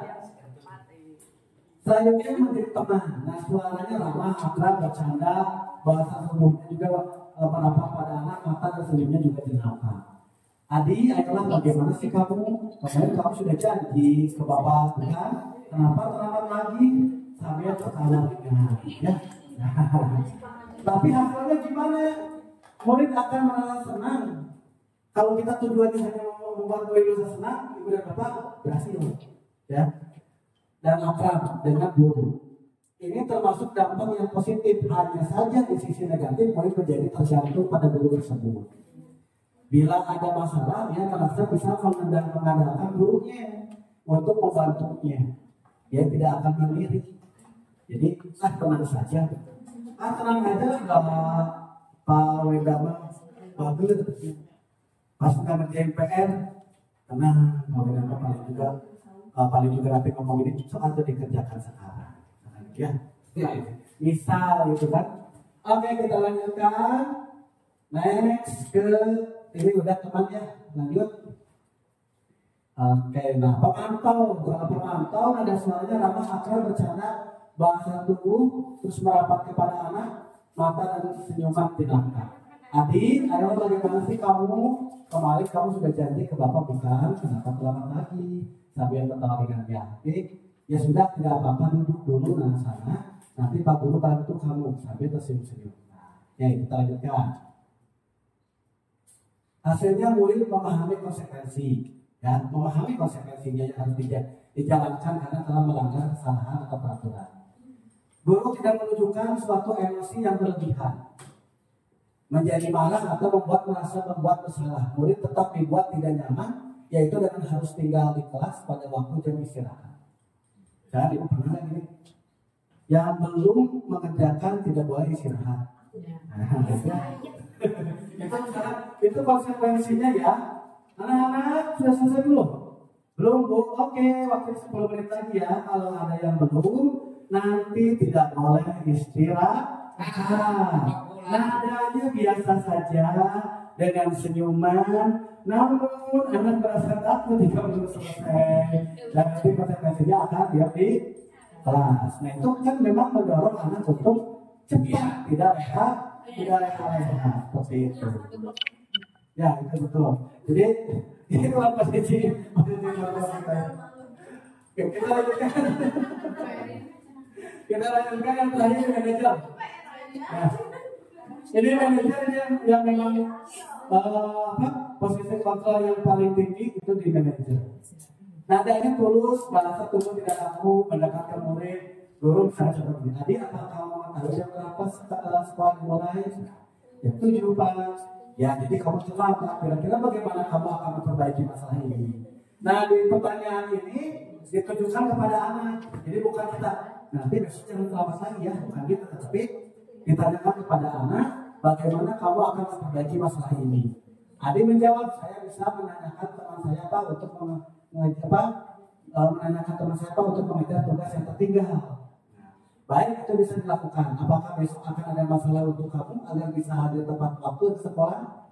Tidak Pak, saya bisa hadir tepat waktu. Baik, saya hargai usahamu untuk memperbaiki diri. Jadi kita bercakap-cakap dengan murid itu agar murid itu mau memperbaiki dirinya sendiri, bukan disuruh oleh kita. Seperti itu. Oke, lanjutkan. Nah, hasilnya bagaimana? Pada posisi manajer, maka suara guru sebaiknya tulus. Nah, tidak perlu marah, tidak perlu meninggikan suara, apalagi menunjuk-nunjuk jari ke murid, berkaca pinggang misalnya, atau bersikap seolah-olah menyesal tanpa sedih sekali akan perbuatan murid. Fokus pada murid, bukan untuk membahagiakan guru atau orang tua. Murid sudah mengetahui adanya suatu masalah dan sesuatu perilaku terjadi, bila guru mengambil posisi pemantau, guru akan melihat apa konsekuensinya, apa peraturannya. Namun pada posisi manajer, guru akan mengembalikan tanggung jawab pada murid untuk mencari jalan keluarnya. Jadi murid yang menyelesaikan masalahnya, seperti itu. Jadi silakan ditanyakan. Nah, tapi restitusi ini ibu dan bapak tidak harus selalu seperti ini. Gitu ya. Itu dikembalikan kepada ibu dan bapak juga kasusnya bagaimana. Kita lanjutkan. Nah, saya tanya nih ibu dan bapak, saat ini Anda ada di mana? Ada di penghukum, ada di pembatasan bersalah, ya, ada di teman, ada di pemantau, atau ada di manajer. Tergantung anaknya. Apalagi Bu? Tergantung kasusnya ya. Oke, seperti itu. Jadi pasti kita pernah ya, mereka manusiawi ya. Gitu. Pasti kita pernah membuat anak itu merasa bersalah. Tapi kita berusaha untuk menjadi posisi di manajer. Oke, kita lanjutkan. Karena benar kebutuhan dasar manusia. Apa saja kebutuhan dasar manusia itu dari mana? Nah, oke. Jadi begini benar Bapak, kenapa sih anak berbuat salah? Ya, anak berbuat salah itu pasti ada alasannya.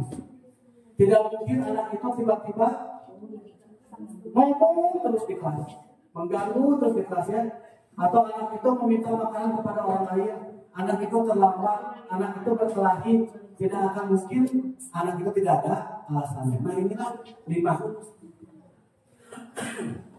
Intinya adalah bertahan hidup. Kebutuhan manusia yang pertama adalah bertahan hidup. Kalau sudah tidak ada lagi kebutuhan bertahan hidup, ya sudah selesai. Ya. Nah, bertahan hidup ini yang pertama ada kebutuhan kasih sayang dan rasa diterima. Ya, ibu dan bapak butuh kasih sayang, butuh bahkan perawatan saja butuh kasih sayang, ya. Dan rasa diterima. Ibu dan bapak saya tanya, ada nggak anak yang di kelas itu dia tidak diterima oleh kelasnya? Ada tidak? Yang dibicarakan gitu ya, terus apa disirikan gitu. Nah, dulu ada ya, bahkan di kelas saya juga kan ada yang sekarang naik kelas juga ya. Ada yang dia itu anak itu masih tidak nyaman kalau duduk dengan sebangkunya dengan dia. Kenapa? Saat ditanya, kenapa kok gak mau duduk sama ini? Tapi ditanya secara pribadi ya, tidak. Gak mau bang, saya udah capek-capek mikir. Itu cuma ngeliat hasil saya aja.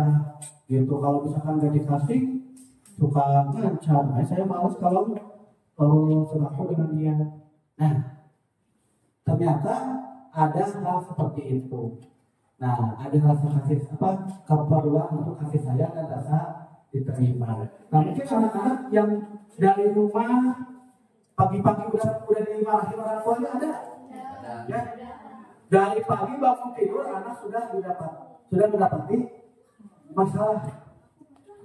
Ya, mulai dari bangun tidur dan terlambat dimarahin orang tuanya.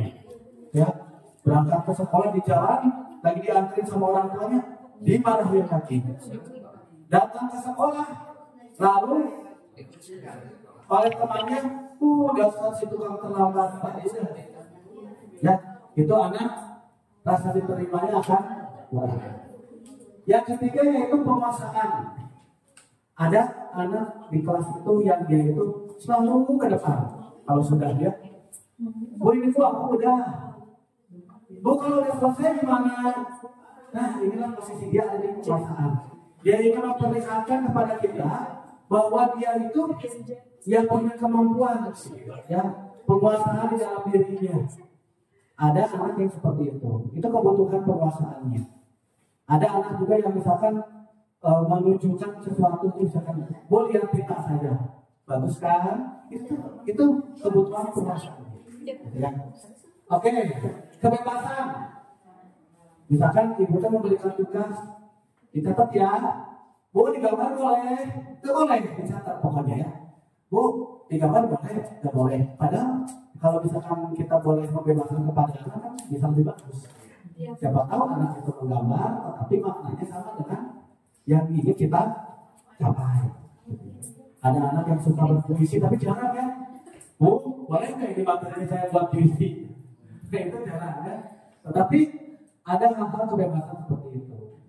Contohnya kalau misalkan ibu dan bapak, anak itu dikasih bekal oleh kita yang makan misalkan. Pulang ke rumah itu nggak dimakan. Ada lagi.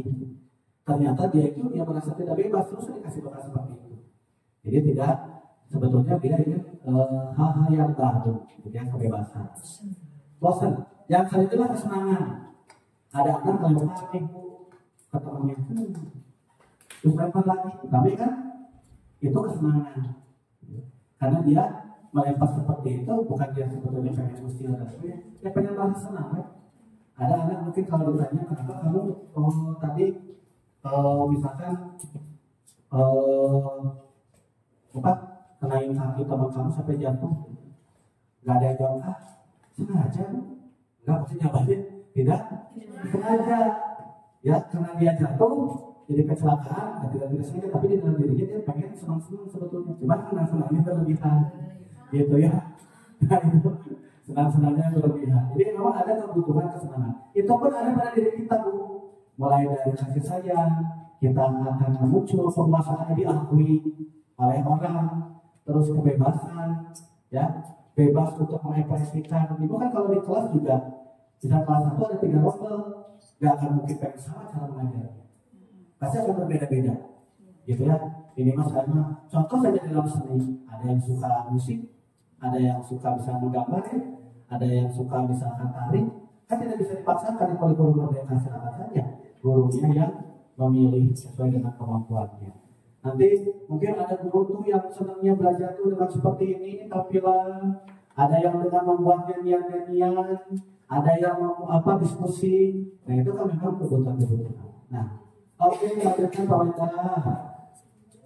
Kebutuhan dasar manusia merupakan sesuatu yang kita lakukan untuk mendapatkan apa yang kita inginkan. Kalau kita sudah tidak punya keinginan, ya sudah selesai. Ya. Seluruh tindakan yang kita lakukan memiliki tujuan, Bu. Anak melakukan sesuatu pasti punya tujuan. Makanya pertanyaan kita pertama kepada anak pasti, kenapa kamu melakukan itu, Nak? Ya, agar anak tuh muncul mengutarakan kenapa seperti itu. Terus seluruh tindakan yang kita lakukan memiliki tujuan. Semua usaha terbaik yang kita lakukan agar kebutuhan dasar kita terpenuhi. Apapun yang dilakukan oleh kita, oleh anak, sebetulnya itu untuk memenuhi kebutuhan dasarnya yang mungkin tidak terpenuhi, entah itu di rumah, entah itu di lingkungannya. Ada anak yang dia itu tidak mau misalkan bergaul dengan teman yang lain. Nah itu kenapa dia seperti itu? Nah mungkin belum muncul ya rasa kepercayaannya kepada lingkungannya. Analisis kebutuhan siswa ini. Dinda ini seorang anak kelas 3. Begitu tiba di rumah sepulang dari sekolah menangis dan mengaduh pada ibunya bahwa dia benci pada Ibu Rani, gurunya. Menurut Anda kebutuhan apa yang berusaha dipenuhi oleh Dinda jika jawabannya seperti ini? Bila Anda berada dalam posisi Ibu Rani dan mendengar informasi dari ibunya Dinda tentang perasaan Dinda hari itu, apa yang akan Anda lakukan pada Dinda besok ketika Dinda masuk sekolah? Jadi si Dinda itu keluar rumah, terus bilang ke mamanya, pokoknya benci sama Bu Rani. Nah, apa yang akan dilakukan ibu dan bapak saat besok ketemu dengan Dinda? Coba. Akan apa? Bukan sebutannya. Bukan bisa banget. Nah, setelah ada hal seperti ini apa yang bukan? Nah, yang dibutuhkan Dinda tuh kasih sayang dan keinginan. Apa yang akan dilakukan menemui Ibu Rani, klarifikasi ada apa sebenarnya. Oke. Kalau ketiganya saat ketemu gimana? Ditanya juga, ada apa? Ditanyakan alasannya ya, ada apa? Lanjutkan poinnya. Ibu guru bilang, aku tidak boleh bersenandung sewaktu mengerjakan tugas. Ibu guru bilang, aku tidak boleh bersenandung sewaktu mengerjakan tugas, katanya kelas harus tenang, tidak ada suara, kan gak seru jadinya. Ternyata Dinda itu seperti itu.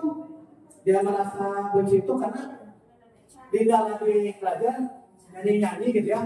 Terus tidak boleh ternyata. Yang kedua, ibu guru tidak menyapaku hari ini, padahal aku pakai jepit rambut baru. Benci anak itu. Cuma tidak ditanya oleh gurunya karena pakai jepit baru udah gini-gini padahal ya. Tapi yang ditanya sama ibu gurunya. Yang ketiga, aku bosan. Maka belajarnya cuma gitu-gitu aja, dengerin ibu guru aja. Ya. Atau yang keempat, aku sebel, gambarku tidak rapi, malah ibu guru nudukin ke teman-temanku di depan kelas. Jadi udah tahu si Rani teh siapa? Dinda itu dia nggak pede dengan gambarnya, karena gambarnya jelas. Dilihatin lagi ke temannya, lihat ini gambar Dinda. Jadi dia teh benci sama guru. Ternyata banyak sekali bukan saja alasannya itu bisa. Oke, nah ini. Jadi kalau dilihat di sini, Bapak, yang nomor 1 ini kebutuhan apa? Nomor 1.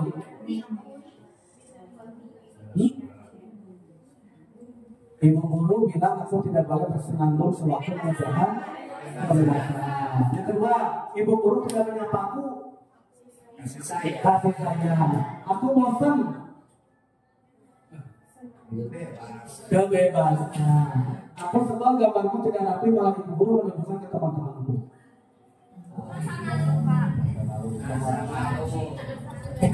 Kita lanjutkan. Next Pawenda. Nah, kita akan berbicara dengan dunia berkualitas. Siapakah orang-orang yang paling penting dalam hidup Anda? Ada Bu? Nilai-nilai kebajikan apa yang terpenting dalam hidup Anda? Nilai apa yang paling terpenting pada hidup Anda? Kejujuran. Jadi Pak Wenda Pak Are sangat mementingkan kejujuran. Ya, Insya Allah. Ada yang lain? Nilai apa? Pak Aku nilai yang paling penting apa Pak Aku? Dalam hidup Pak Aku?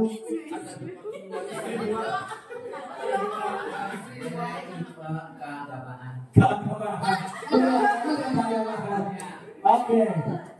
Kalau Anda menjadi orang yang ideal, karakter atau sifat apa yang akan Anda paling inginkan pada diri Anda? Sabar. Apalagi menerima, tidak overthinking, positive thinking ya. Apalagi ikhlas. Ikhlas.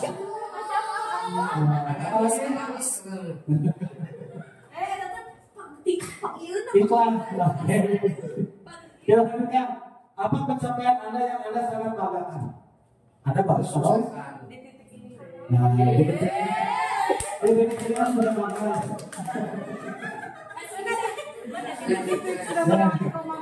Silakan Pak Otang misalkan pencapaian yang paling sangat dibanggakan di Pak Otang nanti jadi kepala sekolah.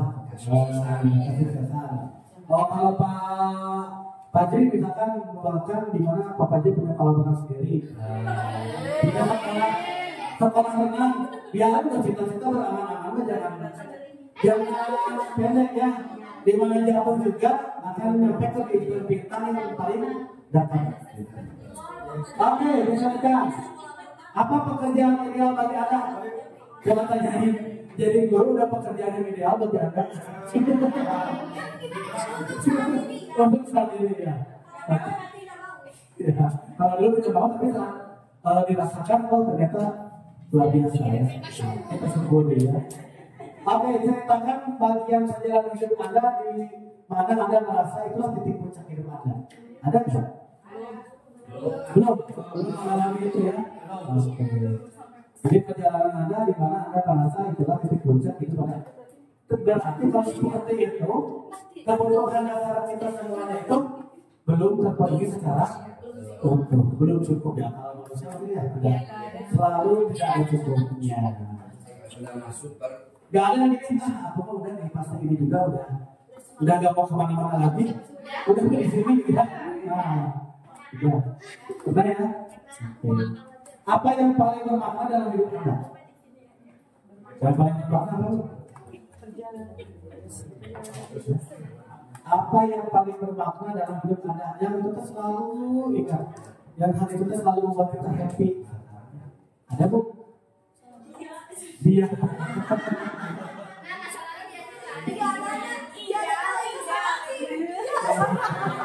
Mungkin yang paling bermakna kalau yang belum berumah tangga mungkin keluarga ya. Yang sudah berumah tangga ya suami, yang sudah punya anak ya anak ya. Bahkan sudah punya cucu ya cucu ya. Itu dari keluarga.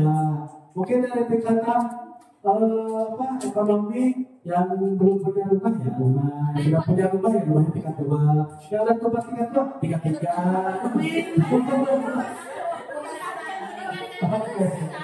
Meningkatkan terus. Oke, kita lanjutkan Pak Wenda. Jadi terakhir segitiga restitusi. Yang tadi bagaimana sih menerapkan segitiga restitusi tadi ya? Hukuman, konsekuensi dan restitusi. Oke, kita lanjutkan. Segitiga restitusi adalah proses menciptakan kondisi bagi murid untuk memperbaiki kesalahan mereka. Ya, jadi dari kesalahan yang mereka lakukan, ini bagaimana kita membuat anak ini mampu untuk memperbaiki kesalahannya sendiri, sehingga mereka bisa kembali pada kelompok mereka dengan karakter yang lebih kuat. Nah, karakternya lebih kuat. Restitusi juga merupakan proses kolaboratif yang mengajarkan murid untuk mencari solusi untuk masalah mereka. Seperti itu. Oke, lanjutkan poinnya. Nah ini segitiga restitusinya. Di segitiga restitusi yang pertama ada menstabilkan identitas. Yang keduanya adalah validasi tindakan yang salah. Dan yang ketiganya adalah menanyakan keyakinan. Apa yang dilakukan saat menstabilkan identitas? Contohnya begini Bu. Ada anak bertengkar karena pensilnya dirusak oleh temannya. Nah, ibu boleh bertanya seperti ini. Ibu pun sama akan merasa kesal jika ibu dipatahkan oleh orang lain. Gitu. Jadi membuat anak itu stabil. Jadi dia tidak merasa dia itu belum apa-apa langsung ditanya, kenapa kamu kok mukul teman kamu?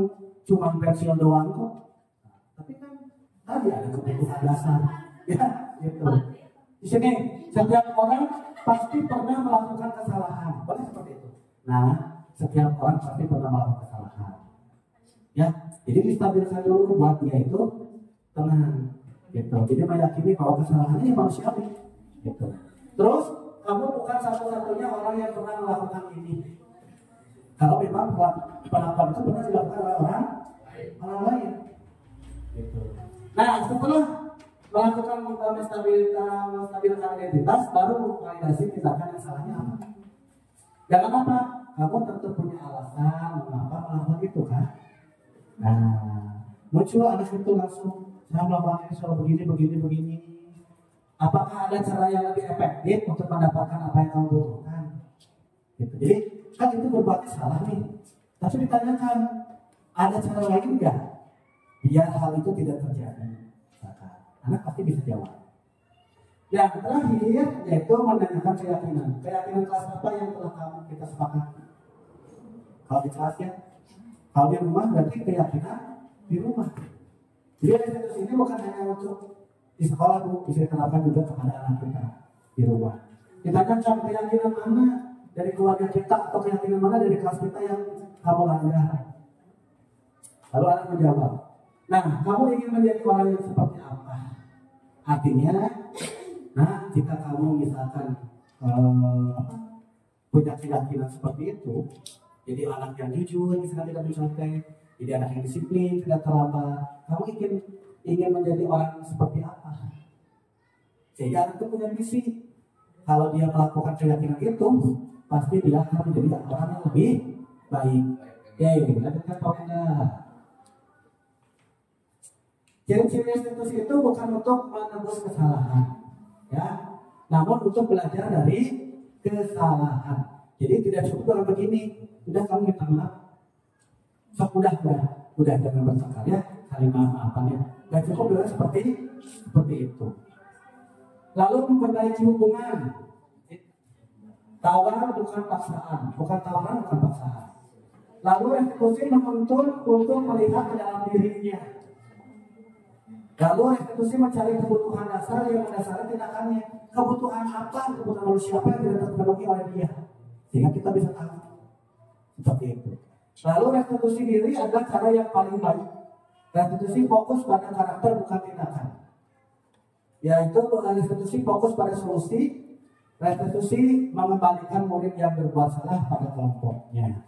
Sehingga dia dapat diterima lagi oleh kelompoknya dengan karakter yang lebih kuat. Memperbaiki diri. Nah, ini adalah penerapan restitusi yang pernah dilaksanakan. Yang pertama Delsia, ini anak suka terlambat ya. Dan ini Madan bertengkar, gitu ya. Nah, kita lihat lanjutkan Pak Wina.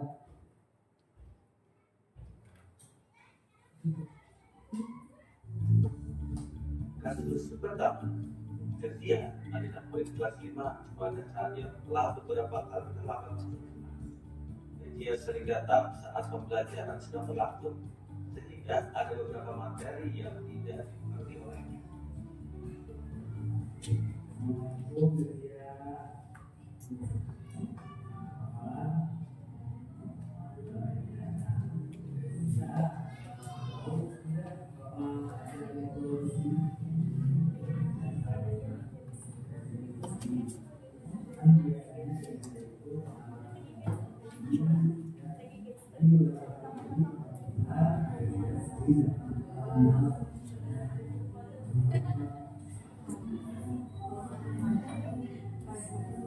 Nah di sini menurut Bapak, anak itu diajarkan dulu bahwa dia itu anak yang baik.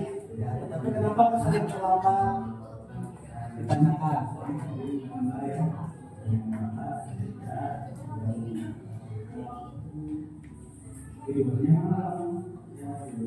Jadi kerja ini ternyata terlambat itu karena dia punya hobi menggambar. Gambarnya bagus, nah ini contohnya. Jadi dia menggambar seperti ini. Gambar apa? Tokoh karakter Jepang. Sampai malam dan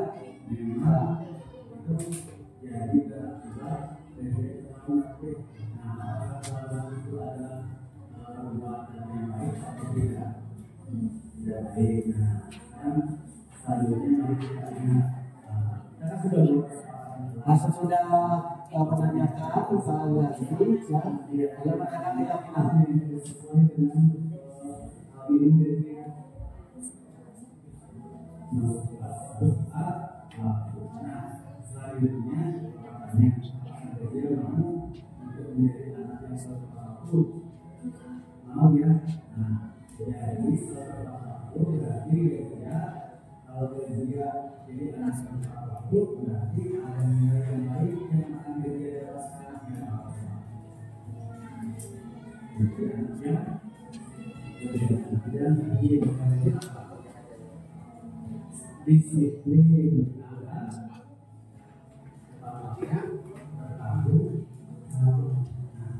jadi mau jadi anak yang disiplin, mau jadi anak yang mandiri, apapun dan bermanfaat, mau ya. Nah, baik kita dulu apa yang bisa dilakukan kalau kita itu mempercayakan memperbaiki akhirnya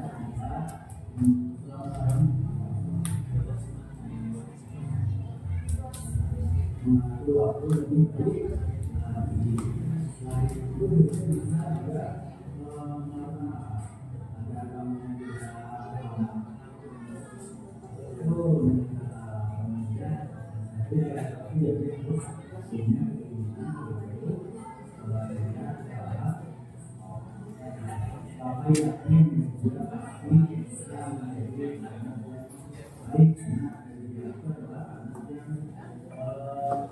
bagus situasinya. Nah, itu harusnya yang satu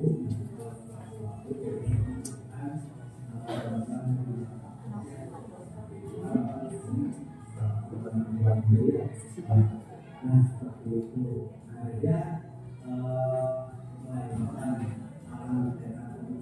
masuk kelas itu selalu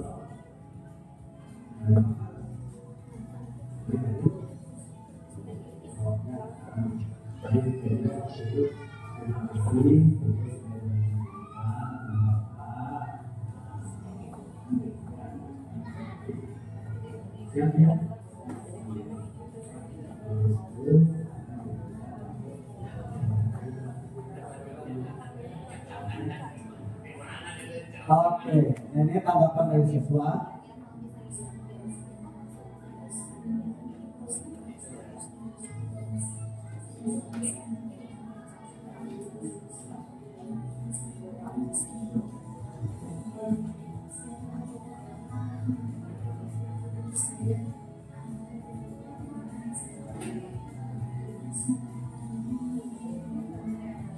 Berikutnya adalah gambar segitiga terus itu. Nah, jadi ibu dan bapak nanti pertanyaan satu saja ya, mengingat waktu. Jadi kita balik lagi ke pertanyaan yang awal. Pemberian hukuman dapat mendisiplinkan siswa?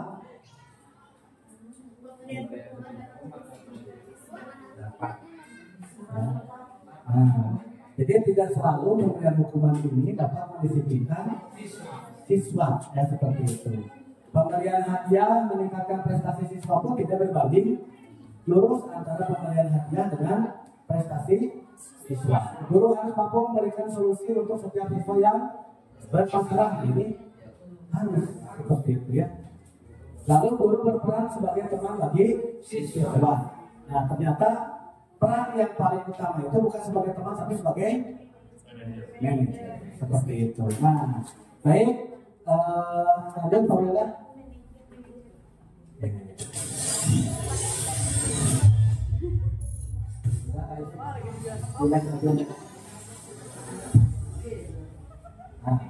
Oke, Ibu dan Bapak nanti setelah kegiatan ini sudah selesai ya pemaparannya. Ada yang ingin ditanyakan Ibu dan Bapak?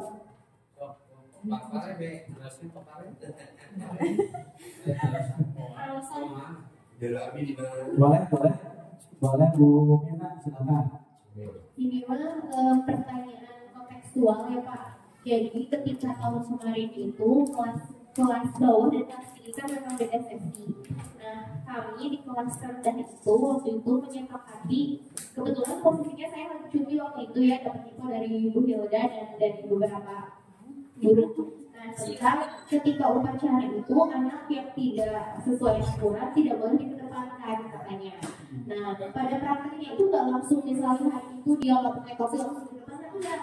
Kita tuh 3 kali pertemuan dulu, diingatkan, pas pertemuan ketiga atau keempat kita bilang, kita udah bilang dari awal, kalau misalnya tidak berpakaian sesuai dengan aturan, kemudian ketika upacaranya bercanda, Ananda akan barisnya dipisahkan. Apakah Ananda setuju? Setuju, bahkan ada iklanannya segala. Nah kalau saya lihat sih dari pemaparan seperti itu bisa ada kita kasih tenggang waktu, kemudian kita kasih kesepakatan dengan anaknya, konsekuensinya, jadi itu berjalan. Nah tapi ada juga yang bilang bahwa itu tuh sudah tidak berlaku, katanya itu tidak bisa mendisiplinkan.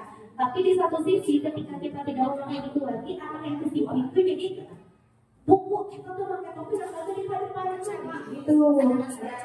Dan kesannya dibiarkan, dan kalaupun memang kalaupun misalnya itu dinilainya bukan suatu konsekuensi, dan bagaimana caranya agar anak bisa memenuhi aturan sekolah, barangkali apa sih pendapat kita guru kelas rendah kurang tepat penanganannya, bagaimana caranya biar anak-anak tetap pakai seragam, tetap pakai topi, tetap upacara dengan baik tanpa dengan sesuai aturan itu Pak. Itu paling. Terima kasih. Ya, terima kasih Bu Mina pertanyaannya. Jadi yang bisa saya jawab ini berbagi, bukan berarti berbagi lah ya. Jadi memang apa yang sudah dilakukan itu kan harus mengalami masa dulu pembuatan keyakinan kelas yang sudah disepakati oleh murid. Nah, dan ada konsekuensinya seperti itu.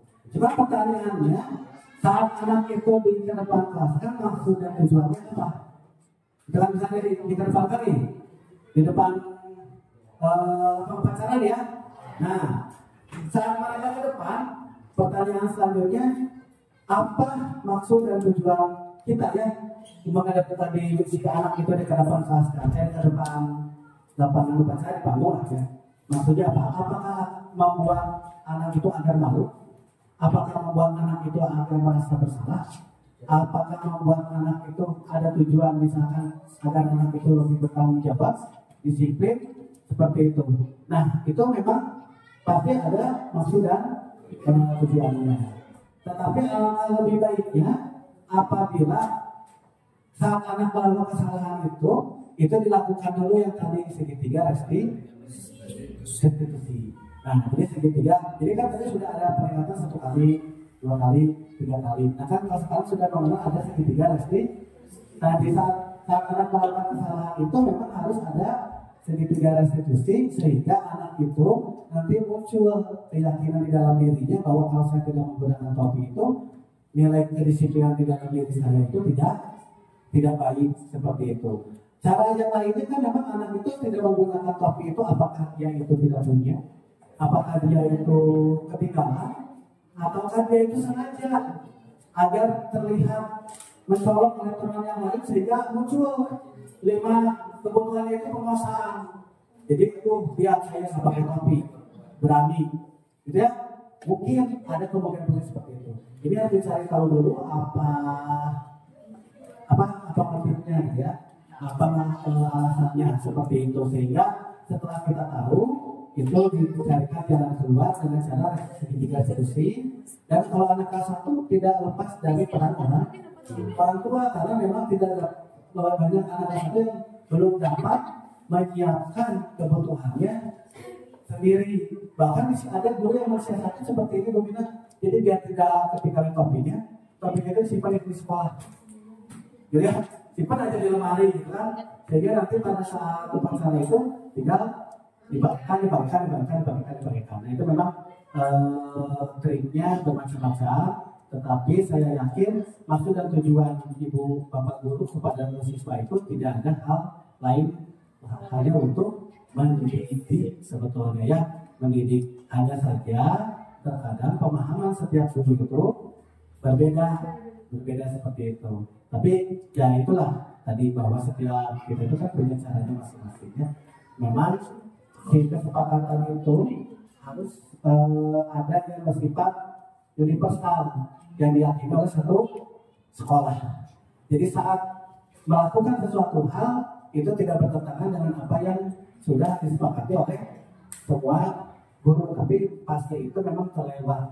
Betul tidak? Rasanya itu memang terlewat sehingga kelas 1 mungkin dengan ciri khas kelas 1-nya, kelas 2 dengan ciri khas kelas 2-nya, kelas 3 ciri khas kelas 3-nya, seperti itu. Nah mungkin seperti itu Bu Mina. Ya, jadi memang kalau saya tidak dapat mengatakan itu baik atau buruk, tapi saran saya lakukan dulu segitiga restitusi seperti itu. Oke, ada yang lain? Manawi? Sudah cukup? Dari PAI atau dari PJOK ada kejadian saya ke PJOK tentang hal ini? Sudah cukup? Cukup ya? Oke, kalau sudah cukup, kita tutup pertemuan diseminasi hari ini. Terima kasih kepada guru-guru semuanya yang telah mengikuti diseminasi ini. Semoga nanti kita dapat ada ilmu yang didapatkan dan kita dapat menerapkan pada kenyataannya di Asia. Untuk itu, Ibu tahu kan tepuk gojok? DJ-OB gojok ya. Oke, coba. Semuanya, semua. Tepuk gojok. DJ-OB gojok. Oke. Jadi itu Ibu dan Bapak, kalau misalnya kalian misalnya di komputer ya ada kata Fatawati, itu kan tulisan saya hari ini triknya apa, hari ini ketopnya apa, seperti itu. Jadi memang apalagi saya suka mendengar Pak Gopur, kan suka di LKS ya, Pak Gopur sering sekali gitu ya tepung apa gitu bercanda sama anak. Alhamdulillah, Bismillah. Oke, Bu Yul dan juga sahabat semuanya, semua guru yang ada di sini pasti punya ciri khas masing-masing untuk membuat pembelajaran ini menjadi ceria dan berdiferensiasi. Oke, terima kasih. Wassalamualaikum warahmatullahi wabarakatuh. Alhamdulillahirrahmanirrahim. Setelah mengikuti kegiatan diseminasi disiplin positif ini, saya menjadi paham dan lebih mengetahui ada berbagai cara dalam mendisiplinkan siswa. Dan saya akan berusaha untuk mendisiplinkan siswa dengan cara-cara yang lebih positif sehingga siswa bisa menjadi lebih disiplin dengan cara-cara yang lebih menyenangkan. Kemudian saya juga akan menerapkan segitiga restitusi terlebih dahulu sebelum mendisiplinkan siswa. Kemudian yang bisa saya sampaikan, nama saya Yorosida, saya guru dari SD 2 di Budayasa yang mengajar di kelas 1.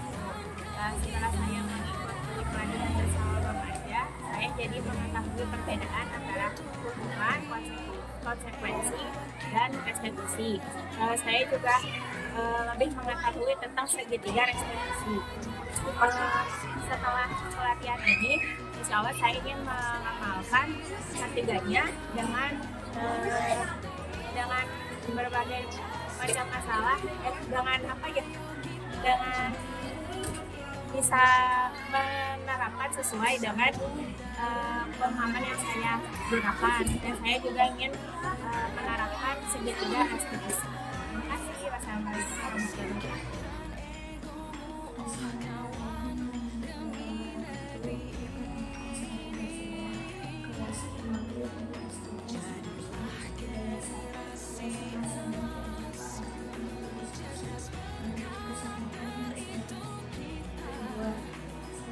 akan membantu saya.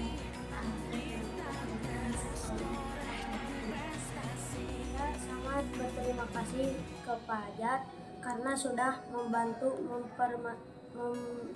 menyelesaikan permasalahan saya dengan Januar, dan saya akan bertekad untuk kedepannya saya menjadi anak yang lebih baik dan bertanggung jawab. Wassalamualaikum warahmatullahi wabarakatuh.